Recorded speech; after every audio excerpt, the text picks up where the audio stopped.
नमस्कार, मैं सौरभ मिश्रा आप सभी का हिंदी कक्षा में स्वागत करता हूँ। पिछली कक्षा में हमने दो बैलों की कथा इस कहानी का पहला भाग देखा था। मुझे उम्मीद है कि आपने घर पर रहकर इस कहानी को पढ़ा होगा, शब्दों का ज्ञान प्राप्त किया होगा और जो गृह कार्य दिया गया था मुहावरे छांटने के लिए वह भी किया होगा। आइए इस पाठ का अब दूसरा भाग देखते हैं।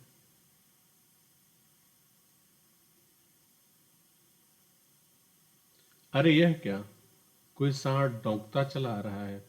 हाँ, सांड ही है। वह सामने आ पहुंचा। दोनों मित्र बंगले झांक रहे हैं।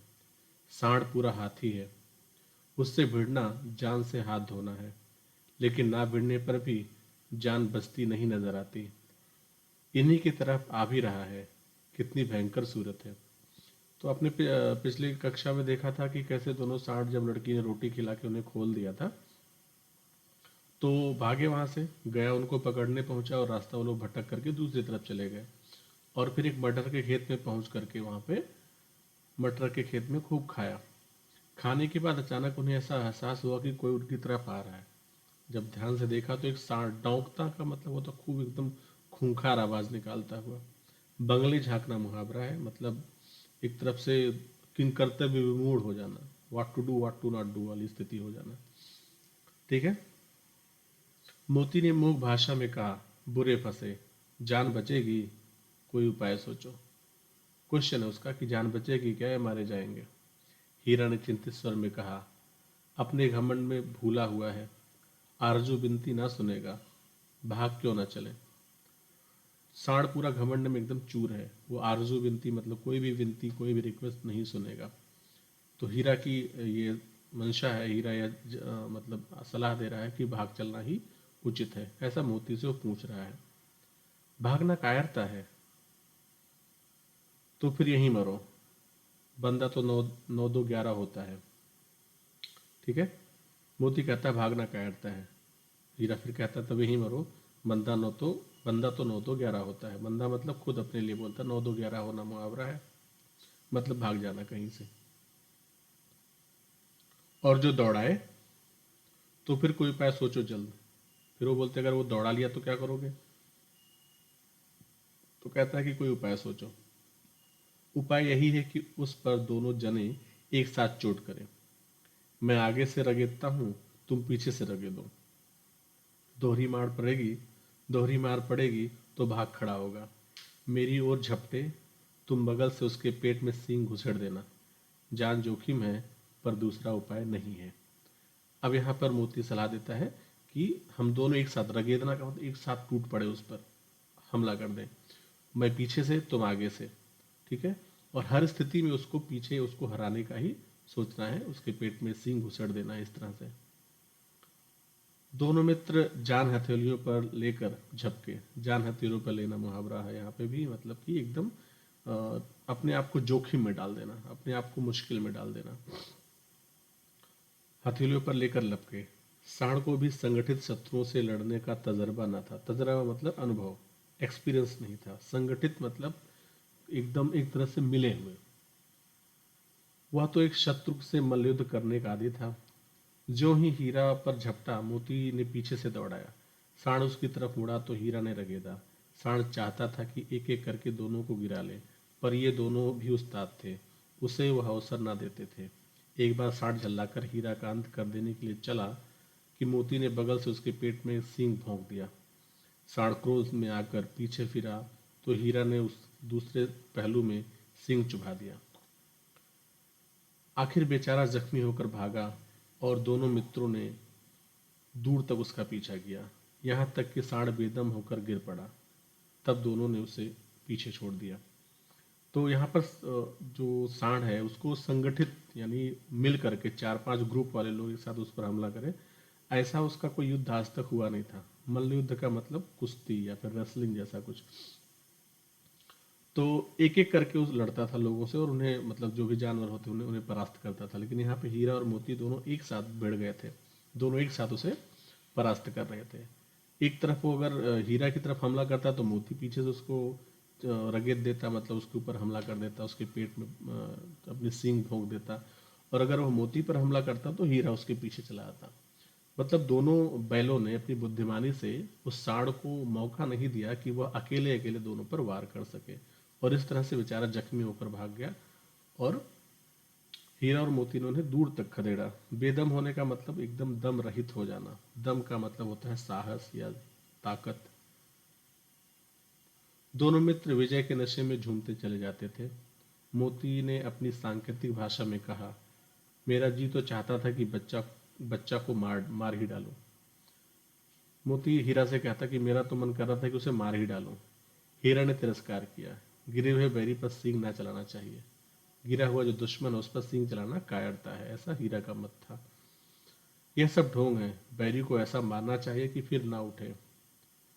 अब घर कैसे पहुंचेंगे वह सोचो।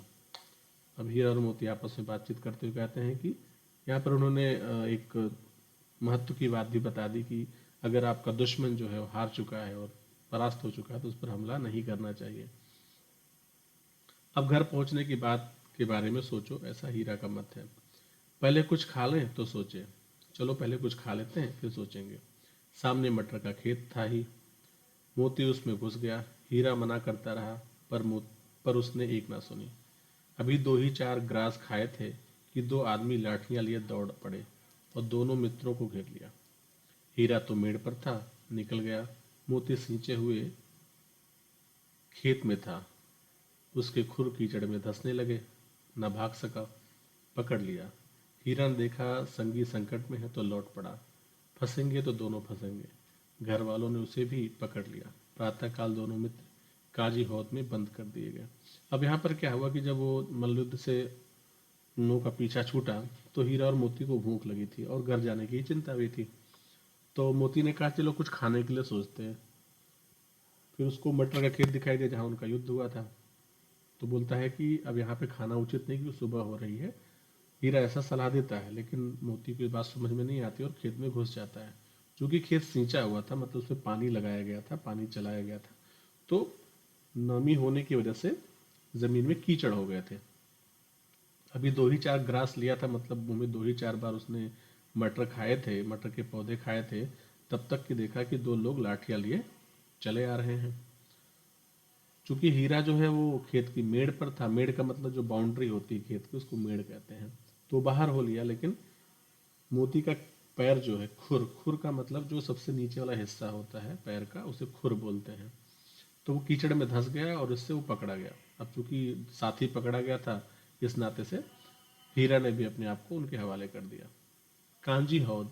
उस जमाने में जो ऐसे पशु हुआ करते थे जिनका कोई मालिक नहीं होता था या मालिक होता भी था तो उनका देख रेख नहीं करता था, तो उनके लिए एक तरह का एक कारावास हुआ करता था। काजी हाउस जो है, जैसे इंसानों के लिए जेल होती है वैसे जानवरों के लिए भी एक जेल तरह एक तरह की जेल थी ये।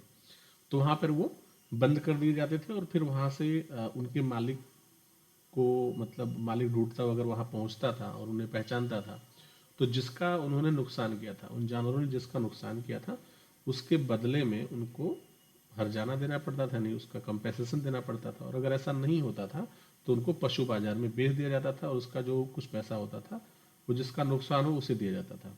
तो वही काजी हाउस है। 4, दोनों मित्रों को जीव ने पहली बार ऐसा साबिका पड़ा कि सारा दिन बीत गया और खाने को एक तिनका भी ना मिला। साबिका मतलब एक इस तरह का पहला अवसर आया था कि पूरा दिन बीत गया और कुछ भी नहीं मिला खाने को। समझ में ही ना आता था यह कैसा स्वामी है। इससे तो गया फिर भी अच्छा था। यहाँ कई भैंसें थीं, कई बकरियां, कई घोड़े, कई गधे, पर किसी के सामने चारा ना था। सब जमीन पर मुर्दों की तरह पड़े थे। कई तो इतने कमजोर हो गए थे कि खड़े भी नहीं हो सकते थे। सारा दिन दोनों मित्र फाटक की ओर टकटकी लगाए ताकते रहे, पर कोई चारा लेकर आता ना दिखाई दिया। तब दोनों ने दीवार की नमकीन मिट्टी चाटनी शुरू की, पर उससे क्या तृप्ति होती। तो यहाँ पर आपको मैंने पहले ही बताया चूंकि वो एक तरह की जानवरों की जेल है, इस नाते से वहाँ पर बहुत सारे ऐसे मतलब लावारिस जानवर जिनका कोई मालिक नहीं है, ऐसे जानवर वहाँ पे कैद थे और बहुत ही दुबले पतले हो चुके थे क्योंकि वहाँ पे खाने पीने के लिए कोई कुछ देता नहीं था। तो इन लोगों को भी वही समझ में आ रहा था कैसे खाने को मिले।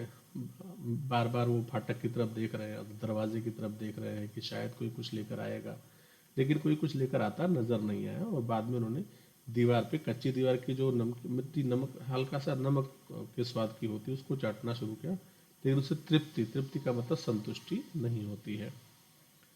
रात को भी जब कुछ भोजन ना मिला तो हीरा के दिल में विद्रोह की ज्वाला दहक उठी। मोती से बोला, अब तो नहीं रहा जाता मोती। मोती ने सिर लटकाए हुए जवाब दिया, मुझे तो मालूम होता है प्राण निकल रहे हैं। इतनी जल्दी हिम्मत ना हारो भाई, यहाँ से भागने का उपाय निकालना चाहिए। दोनों आपस में बातचीत करते हैं और बोलते हैं कि अब यहाँ से भागने का उपाय निकालना ही जरूरी है। हीरा चूंकि बहुत शांत था, लेकिन इस बार वह आज विद्रोही हो चुका है। आओ दीवार तोड़ डालें। मुझ में तो अब कुछ नहीं, मुझसे तो अब कुछ नहीं होगा। बस इसी बूते पर अकड़ते थे। साड़ी अकर निकल गई। बाड़े की दीवार कच्ची थी। अब यहाँ पे हीरा जो है सजेशन देता है, सलाह देता है कि चलो दीवार तोड़ देते हैं। तो मोती कहता है, मुझसे अब कुछ नहीं होगा। बस इसी बूते पर अकड़ते थे। बूता का मतलब होता है साहस, जो आपका अंदर का स्ट्रेंथ होता है उसको बूता बोलते हैं, बूते। तो हीरा मोती को उलाहने देते हुए बोलता है, किसी बूते पर अकड़ते थे, अब दीवार तोड़ने की बात आई तो अब पीछे हटिए, सारी अकड़ निकल गई। तो बाड़े की दीवार कच्ची थी, हीरा मजबूत तो था ही। उसने नुकीली सींग दीवार में गड़ा दिया और जोर मारा, तो मिट्टी का एक चिप्पड़ निकल गया। फिर तो उसका साहस बढ़ा। इसने दौड़ दौड़ कर दीवार पर चोटें की और हर चोट में थोड़ी थोड़ी मिट्टी गिराने लगा। तो हीरा को मतलब पूरी तरह से विद्रोही हो गया था, और उसने बाड़ा मतलब वही जहाँ पर कैद किए गए थे, उसे बाड़ा बोलते हैं। तो वहाँ उसकी दीवार कच्ची थी, मिट्टी की बनी हुई थी। तो उसने क्या किया, एक बार अपने सींग उस बाड़े के दीवार में घुसाई, तो मिट्टी का थोड़ा सा टुकड़ा जो नीचे गिरा। उससे उसका हौसला बढ़ा और उसने फिर लगातार उस पर चोट करनी शुरू कर दी। उसी समय काजी हाउस का चौकीदार लालटेन लेकर जानवरों की हाजिरी लेने आ निकला। हीरा का उजटपन देखकर उसने उसे कई डंडे रसीद किए और मोटी सी रस्सी में बांध दिया। अब चूंकि हीरा जो है दीवार गिरा रहा था और उधर चौकीदार आ गया जानवरों की हाजिरी करने, मतलब जो जानवर उन्होंने पकड़े हैं वो सारे हैं वहां पे कि नहीं है। तो जब देखा कि हीरा वहां पर उजड्डपन का मतलब बदमाशी कर रहा है, दीवार तोड़ने का प्रयास कर रहा है, तो पहले तो उसने डंडे रसीद के मतलब डंडे मारे और फिर एक मोटी रस्सी से बांध दिया। मोती ने पड़े पड़े कहा, आखिर मार खाई, क्या मिला? अपने बूते भर जोर तो मार दिया। तो कहता है कि कोई बात नहीं, मार तो खाई, लेकिन अपना जो बूता था, अपनी जो ताकत स्ट्रेंथ थी, उसके बराबर तो मैंने अपना काम कर दिया। ऐसा जोर मारना किस काम का कि और बंधन पड़ जाए। फिर मोती कहता है, इस जोर का क्या फायदा कि और बंधन हो गया। जोर तो मारता ही जाऊंगा, चाहे कितने ही बंधन पड़ते जाएं। मैं अपना जोर मारते जाऊंगा, चाहे कितने ही बंधन पड़ते जाएं। अब इस कहानी को अगर हम थोड़ा सा 1947 से पहले के परिप्रेक्ष्य में लेकर चलें, तो यहाँ पर हीरा और मोती दोनों क्या है, एक सामान्य भारतीय हैं जो अंग्रेजों के चंगुल में है। यहाँ पर काजीहोर और चौकीदार क्या अंग्रेज हैं। सिग्निफिकेंस देखिए, एक राइटर जो है उस समय में अच्छा, प्रेमचंद के बारे में एक बार और बता दूं, पहले वो धनपत राय नाम से ही लिखते थे। तो एक बार उन्होंने एक पुस्तक प्रकाशित की जिसका नाम था, उर्दू में थी, उसका नाम था सोजे वतन। तो उस पुस्तक में उन्होंने बहुत सी विद्रोही बातें लिखी थी अंग्रेज सरकार के खिलाफ। तो उस पुस्तक को जब्त कर लिया गया और इनको पकड़ लिया गया और जेल में डाल दिया गया। फिर उन्होंने प्रॉमिस करके लिखा कि अब मैं मतलब नहीं लिखूंगा, सरकार के खिलाफ अब कुछ भी नहीं लिखूंगा, मुझे छोड़ दिया जाए। तो इस वादे के हिसाब से उनको छोड़ा गया। तो बाद में उन्होंने अपना जो रियल नाम धनपत राय था वो तो चल ही रहा था, और वो प्रेमचंद नाम से लिखना शुरू किया उन्होंने। तो इस नाते से इनका नाम प्रेमचंद हो गया और धनपत राय उनका कागजी नाम था जो पेपर में चलता था। तो यहाँ पे मैं वापस बता रहा हूँ कि वही बात यहाँ पे है कि हीरा और मोती दोनों क्या है, एक भारतीय है, ठीक है। अब हीरा जो है अपने आप को अगर हम उसको समझने का प्रयास करें तो बोल रहा कि जब तक जोर है तब तक मारते रहूंगा, भले ही उस पर मुझ पे ज्यादा से ज्यादा चौकीदार जो है बंधन बांधता जाए, जब तक जान है तब तक मैं अपने लिए लड़ता रहूंगा। तो यही बात यहाँ पे समझ में आ रही है। जान से हाथ धोना पड़ेगा, मोती ऐसा बोलता है, कुछ परवाह नहीं, यूं भी तो मरना ही है। तो कोई बोलता है कि कोई बात नहीं, ऐसे भी तो मर ही जाएंगे बिना खाए पिए, तो प्रयास करके मरने में क्या हर्ज है। सोचो दीवार खुद जाती तो कितनी जानें बच जाती। इतने भाई यहाँ बंद हैं, किसी की देह में जान बची नहीं है। 2-4 दिन और यही हाल रहा तो सब मर जाएंगे। हीरा फिर कहता है कि अगर सोचो दीवार खुद जाती और दीवार गिर जाती तो कितने लोग यहाँ पे बंद है, सब लोग छूट जाते और सबको अपने आप को जिलाने का एक मौका मिल जाता। ठीक है, और अब ये जो यहाँ पड़े हुए हैं, विद्रोह नहीं किया इन लोगों ने, तो 2-4 दिन में तो मर ही जाएंगे बिना खाए पिए। भारत के परिप्रेक्ष्य में आइए, तो ऐसे बहुत सारे भारतीय थे, अगर सब लोग एक साथ विद्रोह करते तो शायद इतने देर तक देश गुलाम नहीं रहता। लेकिन कहीं ना कहीं लोगों के मन में यही डर था कि हम अगर कैसा करेंगे तो हमें मार दिया जाएगा, हमारे साथ बहुत बुरा सलूक होगा, हमें बहुत दंड दिया जाएगा। और उन जानवरों की तरह उसी में पड़े रहे और मरने के कगार पे रहे जहां पर हीरा और मोती कैद हैं। आगे, हाँ यह बात तो है। अच्छा, तो ला फिर मैं भी जोर लगाता हूँ। तो कहता है कि यार यही बात है। मोती अब कहता है कि चलो मैं भी जोर लगाता हूँ। मोती ने भी दीवार में उसी जगह पर सींग मारा, थोड़ी सी मिट्टी गिरी और फिर हिम्मत बढ़ी। फिर तो वह दीवार में सींग लगाकर इस तरह जोर करने लगा मानो किसी प्रतिद्वंदी से लड़ रहा हो। प्रतिद्वंदी मतलब कॉम्पिटिटर, जो सामने आपका प्रतिद्वंदी है। आखिर कोई 2 घंटे की जोर आजमाई के बाद दीवार ऊपर से लगभग 1 हाथ गिर गई। उसने दूनी शक्ति से दूसरा धक्का मारा तो आधी दीवार गिर पड़ी। दीवार का गिरना था कि अधमरे से पड़े हुए सभी जानवर चेत उठे। तीनों घोड़ियां सरपट भाग निकलीं, फिर बकरियां निकलीं, इसके बाद भैंसें भी खिसक गईं, पर गधे अभी तक ज्यों के त्यों खड़े थे। ठीक है, तो दीवार मोती ने अपने प्रयास से तो गिरा दिया, और जैसे ही दीवार गिरी सबसे पहले कौन भागा? घोड़ियां भागी। सभी जानवर चेत उठे, मतलब सबके मन में एक चेतना आ गई, कॉन्सियसनेस आ गया कि भाई अब तो यहाँ से भाग सकते हैं। उसके बाद में बकरियां भागी और फिर भैंसे भी निकल गई। गधे अभी भी वहां पे ज्यों के त्यों जैसे थे वैसे खड़े थे। अच्छा, गधों की चर्चा ऊपर लेखक ने की थी कि गधे कितने शांत स्वभाव के होते हैं, कितने संत स्वभाव स्वभाव के होते हैं। लेकिन यहाँ पर वापस वो बेवकूफ़ी जैसा ही कुछ बताने का प्रयास कर रहा है। हीरा ने पूछा, तुम क्यों नहीं भाग जाते? एक गधे ने कहा, जो कहीं फिर पकड़ लिए जाएं तो क्या हरज है, अभी तो भागने का अवसर है। हमें तो डर लगता है, हम यहीं पड़े रहेंगे। वापस गधे बोलते हैं कि भागने का अवसर है, भाग जाओ। हीरा बोलता है, तो वो दोनों कहते हैं कि फिर पकड़ लिए गए तो बोलता ठीक है, जब पकड़े जाओगे तब का देखना, अभी तो भागने का अवसर, अभी तो भाग लो। तो बोलते नहीं, हमें डर लगता है, हम यहीं पड़े रहेंगे। अब इन गधों के माध्यम से अगर हम देखें तो भारत में वो सारे डरपोक इंसान उस समय के जो अंग्रेजों के विरुद्ध अपनी आवाज नहीं उठा पाते थे। आधी रात में ऊपर आधी रात से ऊपर जा चुकी थी। दोनों गधे अभी तक खड़े सोच रहे थे कि भागें या ना भागें, और मोती अपने मित्र की रस्सी तोड़ने में लगा हुआ था। जब तक वह हार जब वो हार गया तो हीरा ने कहा, तुम जाओ, मुझे यहीं पड़ा रहने दो, शायद कहीं भेंट हो जाए। अब आपको पता है कि हीरा को बांध दिया गया था चौकीदार के द्वारा। तो मोती जो है हीरा को छुड़ाने का प्रयास कर रहा था। गधे इसी उहापोह में थे, इसी असमंजस में थे कि भागें कि ना भागें। और मोती जो है हीरा की रस्सी तोड़ने का प्रयास कर रहा था। हीरा फिर कहता है कि भाई तुम चले जाओ, मैं तो यहाँ बंधा हूँ, हो सकता है फिर किसी जगह पर कहीं भेंट हो जाए, कहीं मुलाकात हो जाए। मोती ने आंखों में आंसू लाकर कहा, तुम मुझे इतना स्वार्थी समझते हो हीरा? हम और तुम दोनों हम और तुम इतने दिनों एक साथ रहे हैं, आज तुम विपत्ति में पड़ गए तो मैं तुम्हें छोड़कर अलग हो जाऊं?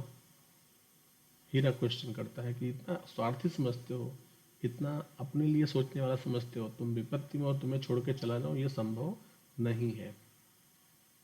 हीरा ने कहा, बहुत मार पड़ेगी, लोग समझ जाएंगे यह तुम्हारी शरारत है।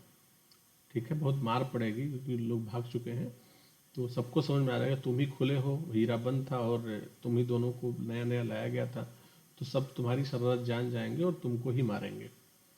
मोती गर्व से बोला, जिस अपराध के लिए तुम्हारे गले में बंधन पड़ा उसके लिए अगर मुझ पर मार पड़े तो क्या चिंता। इतना तो हो ही गया कि 9-10 प्राणियों की जान बच गई, वे सब तो आशीर्वाद देंगे। अब यहाँ मोती गर्व से फूला नहीं सभा रहा है, तो बोल रहा है कि ठीक है, कोई बात नहीं, मार पड़ेगी तो पड़ेगी ना।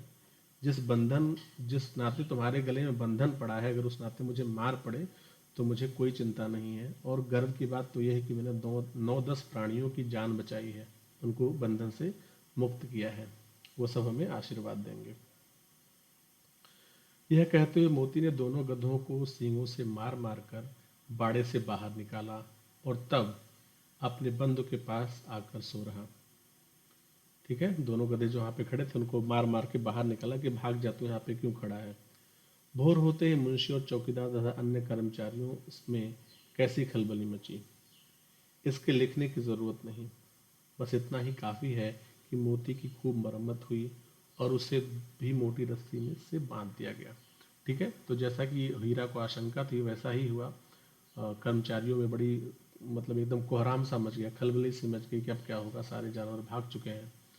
और उसका जो कल्प्रिट है, उसका जो दोषी है, वो मोती को पाया गया और मोती को खूब मार पड़ी और मोटी रस्सी में बांध दिया गया। एक सप्ताह तक दोनों मित्र वहां बंधे पड़े रहे। किसी ने चारे का एक तृण भी ना डाला। तृण का मतलब तिनका, एक मतलब तिनका भी नहीं मिला। जैसे एक दाना खाने के लिए होता है ना, सिर्फ चारे का एक तिनका भी उनको नहीं मिला। हाँ, एक बार पानी दिखा दिया गया था, यही उनका आधार था। दोनों इतने दुर्बल हो गए थे कि उठा ना जाता था। ठठरियां निकल आई थी। ठठरियां का मतलब जो मतलब हड्डियां होती हैं वो सारी निकल आई थी। मतलब जो उनके शरीर पर मांस चढ़ा हुआ था वो गल चुका था और अब केवल ढांचा दिख रहा था शरीर का।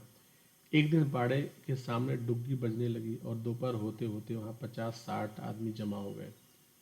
तब दोनों मित्र निकाले गए और उनकी देखभाल होने लगी। लोग आकर उनकी सूरत देखते और मन फीका करके चले जाते। ऐसे मृतक बैलों का कौन खरीदार होता।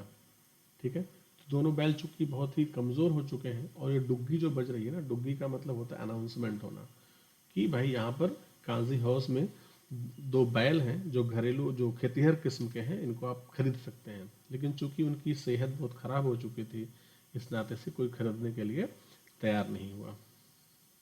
सहसा एक दढ़ियल आदमी, जिसकी आंखें लाल थीं और मुद्रा अत्यंत कठोर, आया और दोनों मित्रों के कुल्हों में उंगली गोद कर मुंशी जी से बातें करने लगा। उसका चेहरा देखकर अंतर्ज्ञान से दोनों मित्रों के दिल कांप उठे। वह कौन है और उन्हें क्यों टटोल रहा है, इस विषय में उन्हें कोई संदेह न हुआ। दोनों ने एक दूसरे को भीत नेत्रों से देखा और सिर झुका लिया। ठीक है, तो एक दढ़ियल सा आदमी जिसकी आंखें बहुत लाल थी और कठोर मुद्रा में, मतलब एकदम क्रूएल टाइप का दिख रहा था, उसने उनके कुल्हों में, मतलब जहाँ उनका मांसल हिस्सा है वहां पर उन्होंने उंगली धसाई और फिर मुंशी से बात करने लगा। जो वहाँ का क्लर्क है, क्लर्क मतलब मुंशी, उनसे बात करने लगा। इन दोनों को अंतर ज्ञान हो गया, आंतरिक रूप से ज्ञान हो गया कि यह हमें हमारे बारे में क्यों बात कर रहा है और हम हमें क्यों ले जाना चाहता है। ये सारा कुछ हीरा और मोती को आंखों आंखों में ही ज्ञान हो गया। भीत नेत्रों का मतलब होता है डरे हुए नजरों से। हीरा ने कहा, गया के घर से नाहक भागे, अब जान ना बचेगी। नाहक का मतलब बेकार में। तो कहता कि गया के घर में थे तो कम से कम रूखा सूखा मिलता तो खाने को, वहां से भाग करके बेवजह परेशान हो गए, अब तो जान नहीं बचने वाली। क्योंकि जो आदमी उनके बारे में जिज्ञासा कर रहा था वह एक्चुअली कसाई था, यानी उनको मार करके उनके मांस को बेचने वाला। मोती ने श्रद्धा भाव मोती ने श्रद्धा मोती ने अश्रद्धा के भाव से उत्तर दिया, कहते हैं भगवान सबके ऊपर दया करते हैं, उन्हें हमारे ऊपर क्यों दया नहीं आती। अश्रद्धा भाव से मतलब ऐसा अनमने भाव से बोला, कोई बहुत ज्यादा विशेष श्रद्धा नहीं थी कि जिसपे वो भगवान के बारे में कुछ अच्छा बोले, लेकिन फिर भी बोल रहा है कि सब पर दया करते हैं, लेकिन मुझ पे, हम लोगों पे दया पता नहीं क्यों भगवान को नहीं आ रही है। भगवान के लिए हमारा मरना जीना दोनों बराबर है। चलो अच्छा ही है, कुछ दिन उसके पास तो रहेंगे। एक बार भगवान ने उस लड़की के रूप में हमें बचाया था, क्या अब ना बचाएंगे। दोनों ने आपस में मरना जीना की बात करी और फिर बोला कि भगवान तो है ही, और एक लड़की के रूप में, याद है आपको गया के घर पे एक लड़की थी जिसकी माँ मर चुकी थी, तो उस लड़की ने उनको बचाया था, तो हो सकता है इस बार भी भगवान बचाए हमें। यह आदमी छुरी चलाएगा, देख लेना। जो आदमी खरीदने आया खूंखार सा, वो छुरी चलाएगा मतलब मारेगा। तो क्या चिंता है, मांस खाल सींग हड्डी सब किसी न किसी काम आ जाएंगे। तो बोलता हमारे शरीर का हर एक अंग किसी न किसी काम आएगा। नीलाम हो जाने के बाद दोनों मित्र उस दड़ियल के साथ चले। दोनों की बोटी बोटी कांप रही थी। बेचारे पांव तक न उठा सकते थे, पर भय के मारे गिरते पड़ते भागे जाते थे, क्योंकि वह जरा भी चाल धीमी हो जाने पर जोर से डंडा जमा देता था। तो नीलाम होने का मतलब वही ऑक्शन हुआ, वहां पे बोली लगी उनकी, और उस बोली के बाद दड़ियल ने उनको खरीद लिया। अब उनके साथ दोनों एकदम बोटी बोटी कांपने का मतलब एकदम एक एक अंग उनका कांप रहा था, और उनके साथ चले जा रहे थे और भागते हुए जा रहे थे, क्योंकि अगर थोड़ी भी चाल धीमी होती, थोड़ा सा भी चलने में उन लोगों के अगर कोताही होती, तो दड़ियल जो है उनको जोर से डंडा मारता था। राह में गाय बैलों का एक रेवड़ हरे हरे हार में चढ़ता हुआ नजर आया। सभी जानवर प्रसन्न थे, चिकने चपल, कोई उछलता था, कोई आनंद से बैठा पागुर करता था। कितना सुखी जीवन था इनका, पर कितने स्वार्थी हैं सब। किसी को चिंता नहीं कि उनके दो भाई बधिक के हाथ पड़े कैसे दुखी हैं। बधिक मैंने वही बोला, कसाई। तो अब यहाँ पर एक दृश्य देखिए कि वो जब चले जा रहे हैं तो देख रहे हैं खेत में बहुत सारे जानवर जो हैं, गाय बैल जो हैं, वो हरे हरे हार में चर रहे हैं, प्रसन्न हैं, चिकने हैं, चपल हैं, उछल रहे हैं। मतलब हर तरीके से उनके जीवन में कोई किसी तरह की अप्रसन्नता नहीं, किसी तरह का कोई ऐसा भाव नहीं जिससे उनको दुख दिखाई पड़े। अब यहाँ दोनों की भावनाएं कि कितने स्वार्थी हैं। देख रहे हैं कि दो बैल जो है कमजोर हो चुके हैं और बधिक के हाथ लिए जाए जा रहे हैं, लेकिन उनसे उनका कोई सरोकार नहीं है। उन जानवरों का इन दोनों बैलों से कोई सरोकार नहीं है। वापस इसको अगर हम आज़ादी के समय से देखें, तो जो स्वतंत्रता संग्राम सेनानी थे उस जमाने में, उनको इस तरह से जेलों में मारा जाता था, फिर फांसी के लिए ले जाया जाता था, और हमारे आसपास की तमाम जनता ये सब मूक भाव से देखती थी, प्रसन्न थी कि भाई हम हमारा तो सब कुछ ठीक है, हमारे साथ कुछ बुरा नहीं हो रहा है, ऐसा ही कुछ। सहसा दोनों को ऐसा मालूम हुआ कि यह परिचित रहा है। हाँ, इसी रास्ते से ले गया था। वही खेत, वही बाग, वही गांव मिलने लगे। प्रति क्षण उसकी चाल तेज होने लगी। सारी थकान, सारी दुर्बलता गायब हो गई। आह, यह लो, अपना ही हार आ गया। इसी कुएं पर हम पुर चलाने आया करते थे, यही कुआं। ठीक है। तो अब जब वो कसाई जो बधिक है, वो उनको उसी रास्ते पर ले जा रहा है, और इस बात का संज्ञान दोनों बैलों को हो गया कि शायद अब वही रास्ता है जिस रास्ते से गया उनको अपने घर ले गया था। यानी वे दोनों अब अपने मालिक के घर के रास्ते की तरफ जा रहे हैं। और फिर देखते हैं कि अरे, ये तो वही बाग है, वही खेत है। ठीक है। ये वही कुआं है जहाँ पर, यही वही हार है, वही कुआं है जहाँ पर वो पुर चलाने आया करते थे। पहले कुएं से पानी निकाला जाता था, और एक प्रकार का यंत्र बनाया जाता था जो गोल गोल घूम करके पानी निकालता था, तो उसी को पुर कह रहे हैं। ये वही कुआं है। मोती ने कहा, हमारा घर नगीच आ गया। नगीच मतलब पास में, नजदीक। हीरा बोला, भगवान की दया है, मैं तो अब घर भागता हूँ। यह जाने देगा? इसे मैं मार गिराता हूँ। नहीं नहीं, दौड़कर थान पर चलो, वहां से हम आगे न जाएंगे। तो दोनों आपस में फिर परिचर्चा करने लगते हैं कि अब तो हम अपने घर जाएंगे। और तो ये कहता, अगर ये भागने देगा क्या, कसाई जो है? तो बोला, मैं तो उसको मार गिराता हूँ।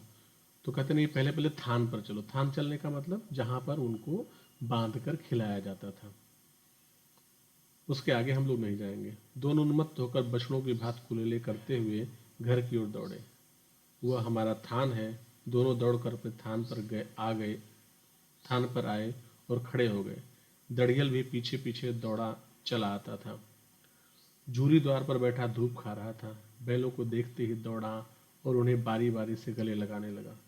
मित्रों को आंखों से आनंद के आंसू बहने लगे। एक झूरी का हाथ चाट रहा था। दड़ियल ने जाकर बैलों की रस्सियां पकड़ ली। ठीक है। तो दोनों अपने थान पे पहुंच गए। झूरी जो है धूप खा रहा था, और अचानक से अपने बैलों को देखता है तो उसके खुशी का ठिकाना नहीं रहता है। दोनों को गले लगा लेता है और वो दोनों उसको चाटने लगते हैं। वो दड़ियल कसाई जो है आकर के रस्सियां पकड़ लेता है आगे। जूरी ने कहा, मेरे बैल हैं, तुम्हारे बैल कैसे? मैं मवेशी खाने से नीलाम लिए आता हूँ।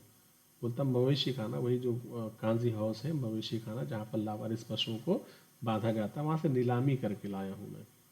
यानी मैंने पैसे देकर लाए हैं। मवेशी का मतलब होता है जानवर, खाना का मतलब जो रखे जाते हैं। मैं तो समझा हूँ चुरा लिए जाते हो। चुपके से चले जाओ। मेरे बैल हैं, मैं बेचूंगा तो बिकेंगे। किसी को मेरे बैल नीलाम करने का क्या अख्तियार है? अख्तियार मतलब अधिकार। तो कहता है कि मेरे बैल हैं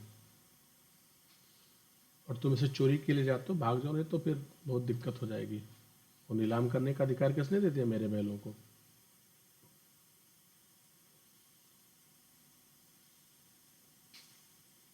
जाकर थाने में रबट रपट दूंगा। रपट देना मतलब रिपोर्ट। मेरे बैल हैं, इसका सबूत यह है कि मेरे द्वार पर खड़े हैं। जूरी कहता है कि मेरे बैल हैं क्योंकि मेरे द्वार पे खड़े हैं। दड़ेल झल्लाकर बैलों को जबरदस्ती पकड़ ले जाने के लिए बढ़ा। उसी वक्त मोती ने सींग चलाया। दड़ियल पीछे हटा। मोती ने पीछा किया। दड़ियल भागा। मोती पीछे दौड़ा। गांव के बाहर निकल जाने पर वह रुका, पर खड़ा दड़ियल का रास्ता देख रहा था। दड़ियल दूर खड़ा धमकियां दे रहा था, गालियां निकाल रहा था, पत्थर फेंक रहा था, और मोती विजयी शूर की भांति उसका रास्ता रोके खड़ा था। गांव के लोग यह तमाशा देखते थे और हंसते थे। तो क्या हुआ कि जब दड़ियल परेशान करने लगा झूरी को कि नहीं मैं तो लेके जाऊंगा, तो मोती ने हमला किया और खदेड़ कर बाहर कर दिया उसको। शूर का मतलब होता है वीर। अब दड़ियल हार कर चला गया तो मोती अकड़ता हुआ लौटा। हीरा ने कहा, मैं डर रहा था कि कहीं तुम गुस्से में आकर मार न बैठो। अगर वह मुझसे पकड़ता तो मैं बेमारे न छोड़ता। अब ना आएगा। दोनों आपस में बातचीत कर रहे इशारों में ही। अब ना आएगा। आएगा तो दूर दूर से ही खबर लूंगा, देखूं कैसे ले जाता है। जो गोली मरवा दे, मर जाऊंगा, पर उसके काम तो ना आऊंगा। हमारी जान तो कोई जान ही नहीं समझता, इसलिए कि हम सीधे साधे इतने सीधे हैं। जरा देर में नादों में खली भूसा चोकर और दाना भर दिया गया। दोनों मित्र खाने लगे। जूरी खड़ा दोनों को सहला रहा था। बीसों लड़के तमाशा देख रहे थे। सारे गांव में उत्साह सा माहौल होता था। उसी समय मालकिन ने आकर दोनों के माथे चूम लिया। अब यहाँ पर ये दृश्य जो है, यहाँ पर वापस अगर मैं आपको ले चलूँ स्वतंत्रता संग्राम के समय, तो वापस बोलेगा कि वो जो दड़ियल है, जो कसाई है, उसको वापस अंग्रेज की तरफ रिप्लेस करते हैं। तो उससे उसके चंगुल से बच गए हैं। अब वो गोली मरवा देगा। तो बोलता ठीक है मरवा दे, लेकिन कम से कम उसके काम तो नहीं आऊंगा। मेरी जान मेरे मालिक के काम आएगी। तो ये कहानी जो है यहीं समाप्त होती है। और इस कहानी से हमें दो चीज़ें पूरी तरीके से सीखने को मिलती हैं। पहली ये कि ग्रामीण जीवन में पशुओं का कितना महत्व था और उनके साथ मानवीयता का व्यवहार करना कितना आवश्यक है।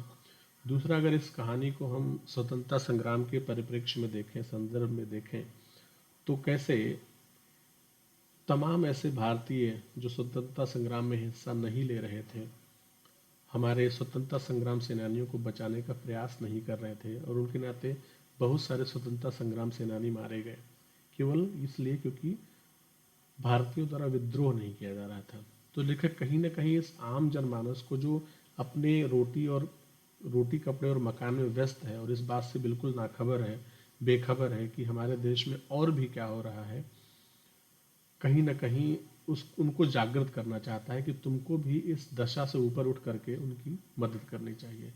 तो एक व्याख्या होगी, और दूसरी व्याख्या कि जानवर जो है हमारे कितने काम आते हैं, उनके साथ अगर हम मानवीयता का व्यवहार करेंगे तो हमारे लिए वो जान भी न्यौछावर कर सकते हैं, और अगर उनके साथ हम दुर्व्यवहार करेंगे तो कहीं ना कहीं वो हमारे लिए मृत्यु का सबब भी बन सकते हैं। तो इस तरह से ये पाठ यहीं पर समाप्त होता है। इसका जो असाइनमेंट है, गृह कार्य है, वो आपको गूगल क्लासरूम में दे दिया जाएगा। आप वहाँ से उसको पूरा कीजिएगा। और इसके प्रश्न अभ्यास अगर देखें तो इसकी भी चर्चा हम अगली कक्षा में करेंगे और फिर अगला पाठ देखेंगे। तब तक के लिए धन्यवाद। फिर मिलते हैं अगली कक्षा में।